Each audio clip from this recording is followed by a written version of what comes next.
Robert Fostoria.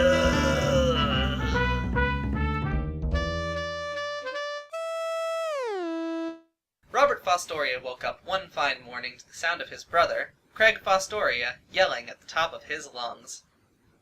"Robert, get up now or you'll be late for you first day of high school," he screamed up and down the halls. I'm up, so shut up. He yelled back and threw the blankets off of himself and set his feet on the floor. He walked out of his room and into the bathroom, where he started his shower. Downstairs, he was just able to grab 2 waffles that were lying on the counter before the bus honked its horn from outside. "That's your bus, honey," His mom said. "You have a good day." Robert then ran out the front door into the cool September morning and onto the lawn, down some steps, and onto the bus, where his 2 friends, Chicago Ferris and Jeremy Deschler, were waiting in the back of the bus. "Hey, Rob, come sit here," Chicago said. Thanks. He said, sitting down as the bus pulled away. So, where were you two that last month? Robert asked. "I was in Canada visiting relatives." Jeremy said. Yeah? And you, Chicago? Robert asked. "I was down in Texas doing the same." He answered. Oh. So, y'all ready for today? Robert asked. "Of course! It's the first day of high school, and that means a whole new cornucopia of opportunities are about to indulge on us," Jeremy said. Robert and Chicago stared. "I spend my summer reading a little bit. Is that so weird?" Jeremy asked. "No, not if you're Albert Einstein." Chicago said. Robert laughed. Ha ha ha ha. I just got up about 20 minutes ago, He said. "Yeah, so did I. I could have sworn I set my alarm. Guess I didn't, though." Chicago said. I know I set my alarm, but then again, it might have broken, Robert said. "How could it have broken?" Jeremy asked. I dropped it on the floor about 2.5 weeks ago, He answered. "I dropped mine at least 4 times, and it still works like a charm." Jeremy said. "Well, good for you." Chicago said sarcastically. The bus turned right onto a 4-lane divided highway. The early morning sun shone down brightly over the suburbs of eastern Illinois. "Do you know if any other kids from our grade were going to our school?" Chicago asked. How would I know? With a name like John Yastrab High, you would think people would be embarrassed to go there, Robert said. "Then why are we going there, and also why is the current enrollment at the school over 3,000? Jeremy asked. "Why do you ask so many questions? You're like a little 5-year-old girl. Except you're wearing pants." Chicago said. Are you gonna spend the entire bus ride to and from school each day criticizing the way I act?" Jeremy asked. Yeah, pretty much." Chicago answered. Robert laughed again. Ha ha ha ha. "Oh, shut up, Bob!" Jeremy said. Sorry. Robert answered back. After about another 20 minutes, the bus pulled up to the high school Robert would be attending. John Yastrab High School. It was a decent-sized school that covered about 20 acres or so of land in eastern Illinois. Robert's bus pulled up to the school. As he stepped off into the bright, warm September sun, he saw 2 of his other friends, Cole Berea and Cisco Canada, standing by a water fountain. He waved, and they waved back as he, Chicago, and Jeremy slowly walked to the front doors of the school. Upon entering, they were greeted by the principal, Mr. O'Fallons, and the president, Mr. Isaiah. "Good morning." Mr. Isaiah said to Chicago. "Hi, can you tell me where room 29 is?" Chicago asked. "Oh, just walk down this hallway about 100 yards or so, and it'll be on your right." Mr. Isaiah said. "Thank you." Chicago said. "Yes, you're welcome. And you?" He asked Robert. I'm with him. Robert answered. "I need room 27. Jeremy said. "Same direction, just take a left at the water fountain." Mr. Isaiah said. Thank you." Jeremy said, and the 3 slowly walked to their respective rooms. When Chicago and Robert reached the room, the door was shut. Jeremy had just turned into his room with the door open. Is this the right room?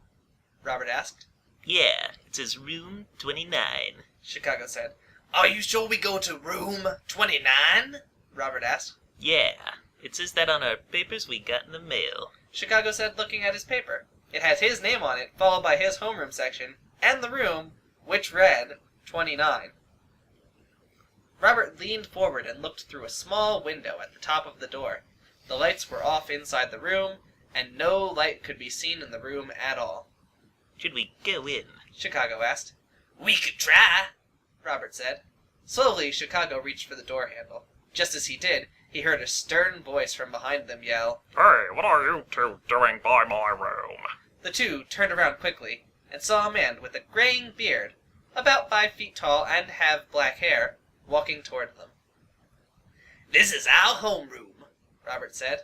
You two freshmen? He asked. Yes, I'm Robe. I don't care who you are. I hate freshmen. They are the scum of the earth. The man said. I beg your pardon. Chicago said. I hate freshmen. I don't know why I was given a freshman homeroom this year. He said. Well, can you? Chicago urged him to open the door. I'll get there when I can. The man said. He walked forward, put his briefcase on the ground, and took out his keys. He inserted a long, gold one into the lock, and opened the door and put the lights on. As soon as they walked in, a line of about 12 kids, who were standing against the wall back a ways from Chicago and Bob, walked in behind them. Your names are on the desks for now. Come tomorrow they won't be. The man said. Robert looked for his name, and found it about 3 seats away from Chicago. He sat down, and then the 2 people that were between him and Chicago sat down. Hi, I'm Robert. Robert Fostoria, He said to one person next to him. Derek Fritchie. He answered. Where are you come from before here? Robert said. I went to the middle school. Derek answered. Really? I didn't know there was a John Yastrand Middle School. Robert questioned. Oh yeah, even in elementary school. Derek said. Interesting. Robert replied. Derek turned to his left. You know him? He asked. Who? Robert asked. That kid over against the wall? Yeah, he went to my school. Robert answered. What's his name? Derek asked. Chicago Ferris. Robert said. Do you always do that thing where you say the first name and then the first and last name? Derek asked. Yeah, I've always done that. Robert said. Well, anyway, what kind of name is Chicago? Derek asked. I don't know. I don't even think I ever asked him about it. Robert said. Oh, I just wondered. Derek answered. The man, once the class was settled, walked to the front of the room and began to speak. Okay, freshmen, my name is Mr. Blazer. I will be your homeroom teacher for the rest of this year. I will now be passing out your schedules and other emergency contact information that your parents need to fill out. They are due Friday. Mr. Blazer said, and walked to the other side of his desk to start passing out the schedules. Once he got to Robert, he and Chicago looked at each other. Okay, how do I read this? Robert asked himself. The schedule started listing the name of the subject, the teacher, the room, and then a number. The schedule read like this from top to bottom. Robert looked over at Chicago just as he got out of his seat, and walked over. What's your lunch schedule? He asked. 4, 3, 4, 4, 5. He answered. What's yours? 4, 4, 4, 4, 5. He answered back. That means we only have one lunch where we don't see each other. Robert said. What about classes? Who do you have for English? Chicago asked. Mr. Owatonna. Robert answered. I am Mr. Miller. He answered. How about history? Mr. Jessamy. Robert answered. Oh, when? Chicago asked. I have him before lunch on Fridays. Robert answered. I do too. We have one class together so far. Chicago said. While they and the other kids continued to look over their schedules, Jeremy, across the hall, was hoping to see Chicago and Robert soon. He had met 2 new people, Dalton Detter and Roswell Dwight. What's your lunch schedule, Dalton? Jeremy asked. 3, 3, 4, 3, 4. Dalton answered. I have 4, 3, 4, 4, 5. Jeremy answered. That's the same as mine. Roswell said. Great, well, I'll see you at lunch then, Jeremy said. No, I think we have algebra together. Roswell said. You have Mrs. Rockenstein first period, right? He asked. Yes! Jeremy said. It was then that the remainder of their conversation was interrupted by a beeping sound. Boop! Good morning, students.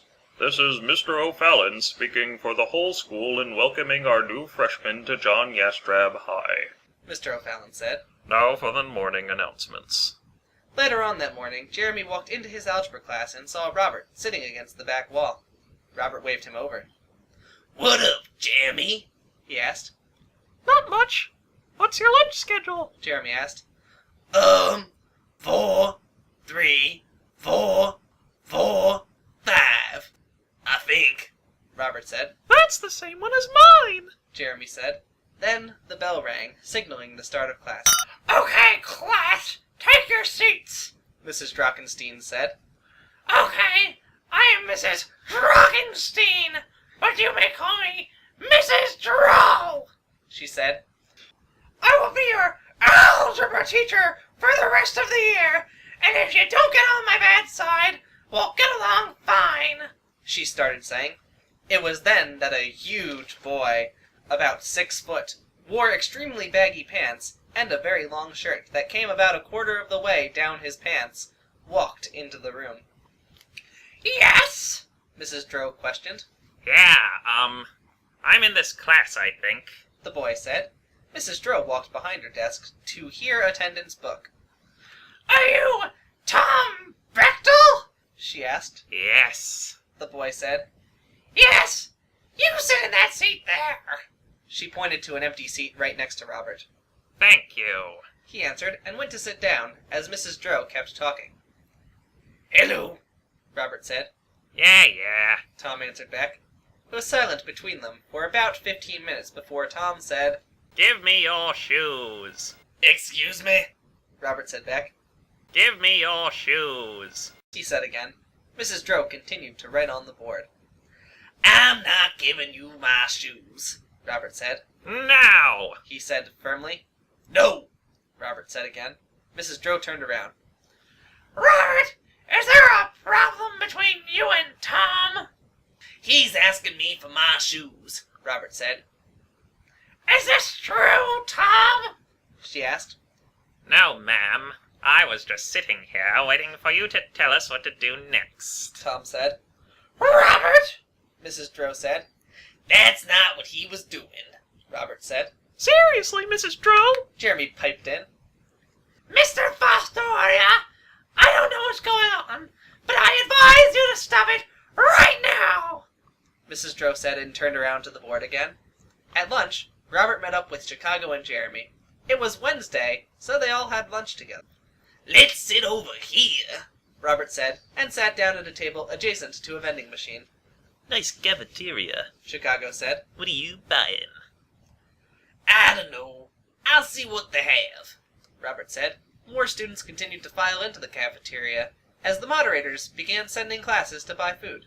It was then that Tom Becctal walked past Robert. Hey, Fostoria, I'm going to need those shoes for gym last period. He said as he walked by. Great. My first day of high school, and I already have an ouch enemy. Robert said. Don't sweat it, Robert. You'll have plenty of time to shake Tom off of you, right? Hey, Robert. You-hoo. I'm talking to you. Chicago then started snapping his fingers and waving his hands at Robert's face. But Robert was not paying attention. He had just seen the prettiest girl he had ever seen walk past his table. Who was that? He asked. Who? Jeremy asked. Her. Robert said, pointing down the room to a girl with long blonde hair and large, sparkling blue eyes. That's Rochelle Johnson. Jeremy said. How do you know her? Robert asked, quickly turning his head the other way to face Jeremy. She's in my history class. I think she's the captain of the freshman cheerleaders. Jeremy said. I've heard of her now. Chicago said. She's in my Spanish, I think.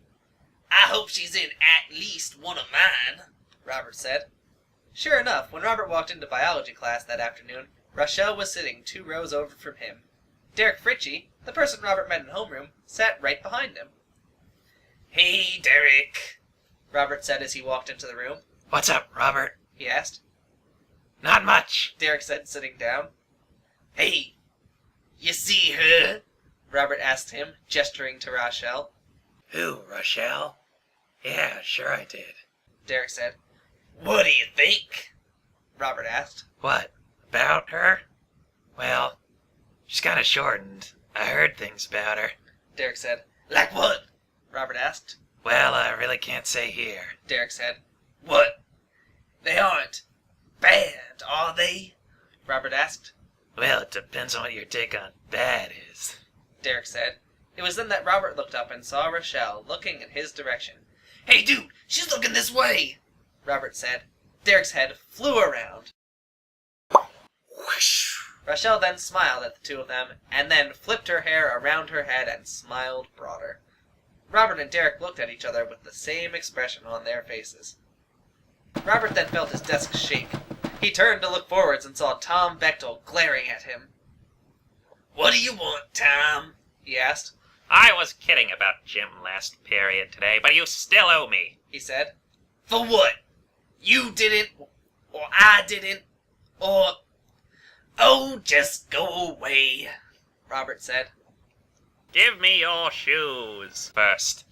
When I saw those shoes, I just had to have those. He said. Why? Robert asked. Tom shook the desk.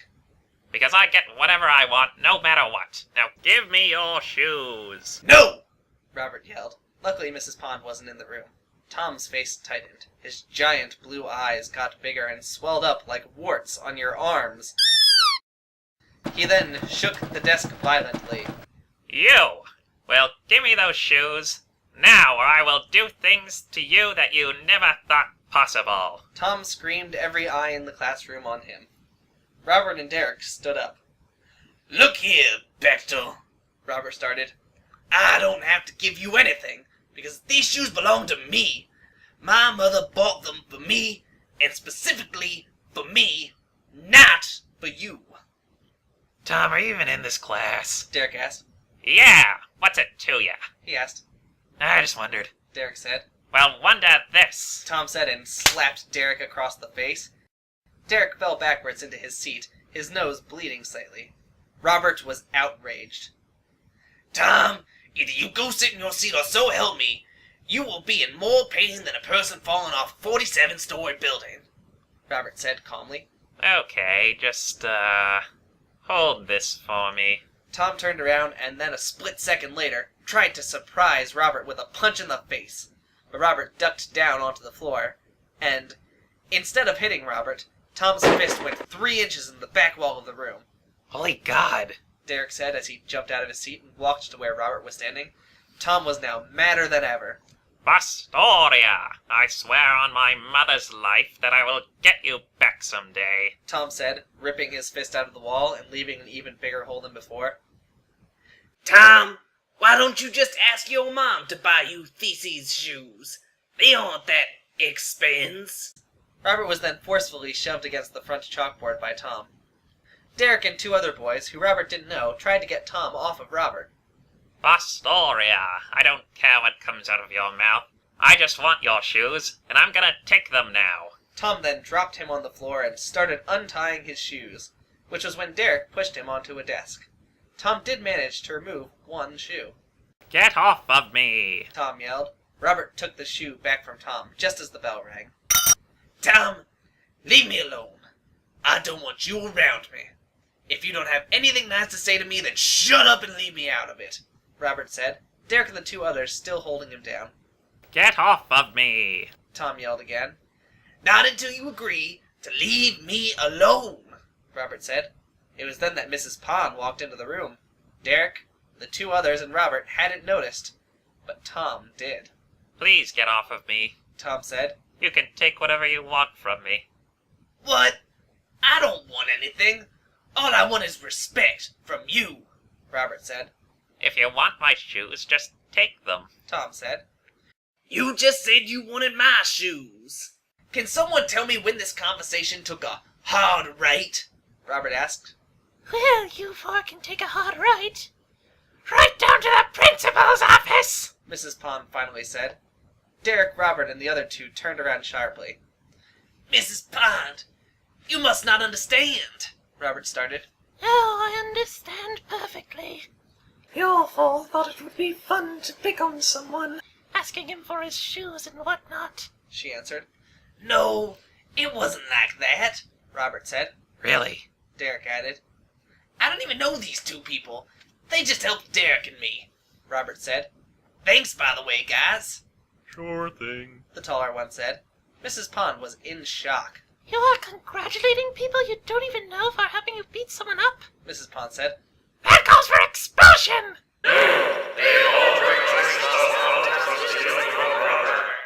The entire class echoed this exact sentence as loud as they could.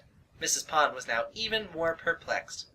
Who am I to believe if I don't know any of you? Mrs. Pond then saw Rochelle. Rachel Johnson, come here, please. Rochelle stood up and walked to where Mrs. Pond was standing.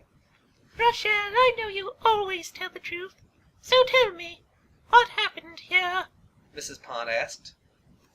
Well, Rochelle started. I was sitting in my desk, talking to some people, and then I saw Robert and Derek walk in. Robert was, well, looking over at something on the wall.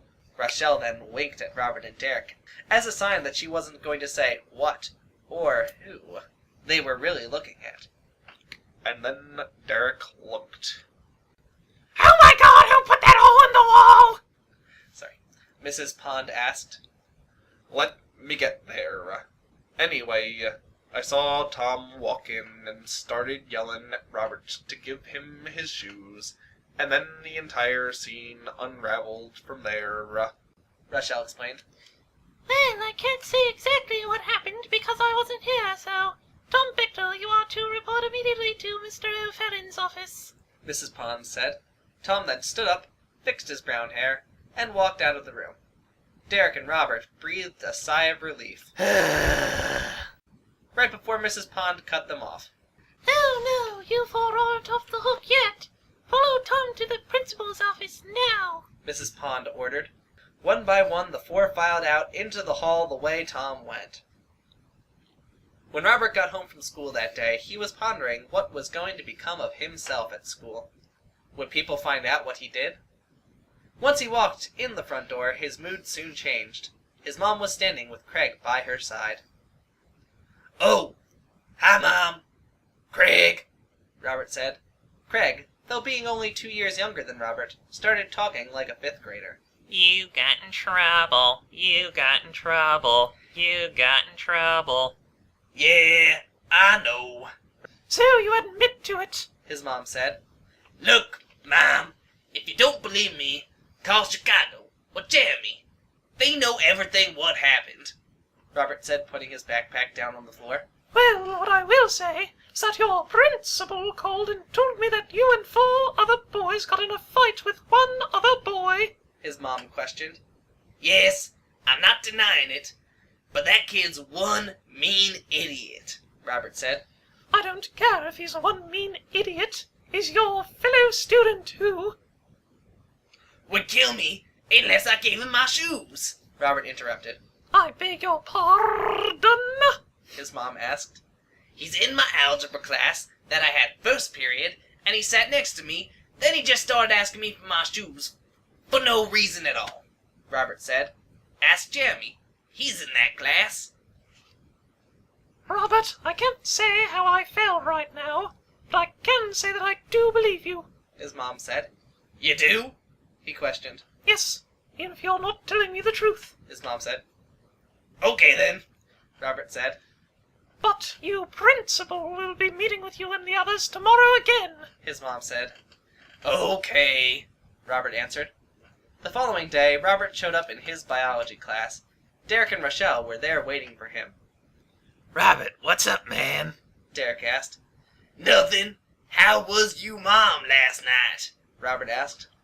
She was somewhat calm as compared to other times I've done something bad. Derek said.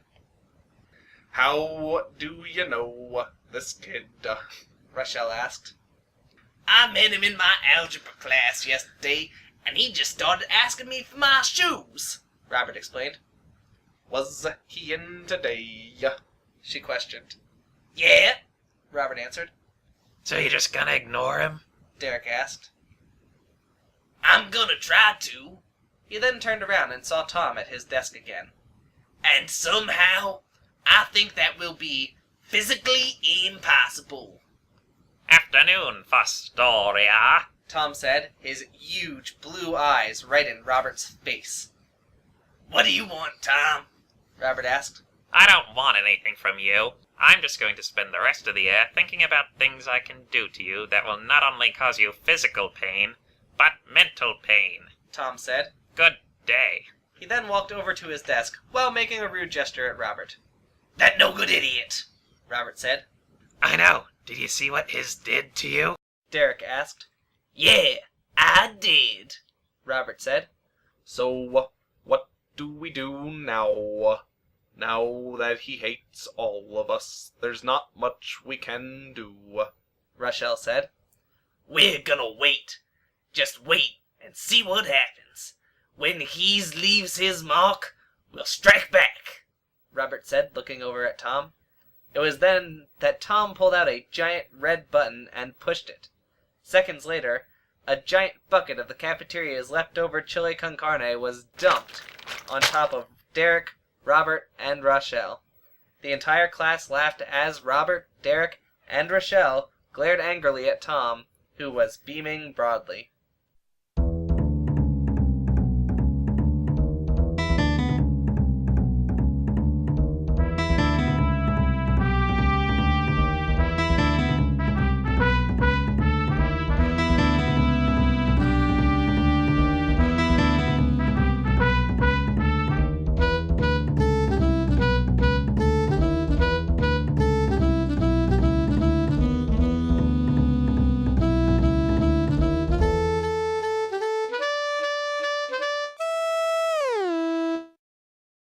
"Wow, that's the prettiest girl I've ever seen walk past my table,"